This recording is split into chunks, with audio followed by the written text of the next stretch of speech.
Semuanya menolak. Semua menolak. Semua menolak. Satu lagi yang kami khawatirkan, yang kami pertanyakan, kenapa tokoh-tokoh Melayu, pembesar-pembesar Melayu diam dengan isu ini? Ada apa?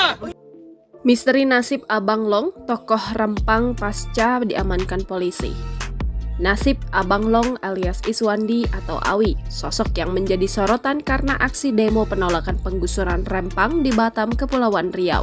Abang Long dikenal sebagai Dato Iswandi bin M. Yakub atau biasa disapa Awi dan Abang Long.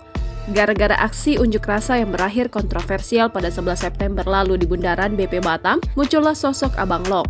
Dikenal sebagai orator yang karismatik, Abang Long berhasil membakar semangat para pengunjuk rasa dengan orasi-orasinya. Dengan gagah berani, Abang Long memaparkan alasan mereka berunjuk rasa adalah untuk mempertahankan 16 kampung tua di Rempang dan Galang yang terancam hilang oleh pembangunan. Namun aksi ini berakhir rusuh, sebanyak 43 orang termasuk Iswandi atau Abang Long ditangkap oleh aparat kepolisian. Saat ditangkap, ia menjadi satu-satunya yang menolak membuka bajunya di hadapan Kapolresta Barelang, Kombes Pol Nugroho, hingga bikin terdiam. Bahkan Kapolresta melarang orang yang mendesak meminta Abang Long untuk tidak melanjutkan. Aksi berani Abang Long ini membuat banyak orang penasaran soal latar belakangnya.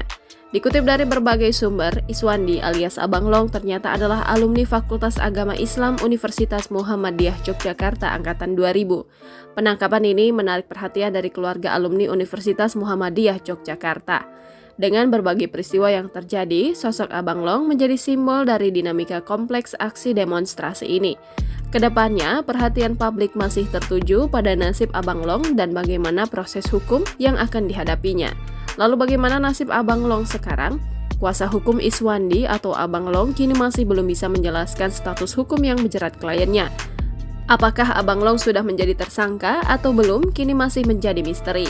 Bahkan pihak kuasa hukum belum bisa menemui Abang Long secara langsung. Semuanya menolak. Semua menolak. Semua menolak. Satu lagi yang kami khawatirkan, yang kami pertanyakan, kenapa tokoh-tokoh Melayu, pembesar-pembesar Melayu diam dengan isu ini? Ada apa? Jangan lupa subscribe, share, komen, dan like ya!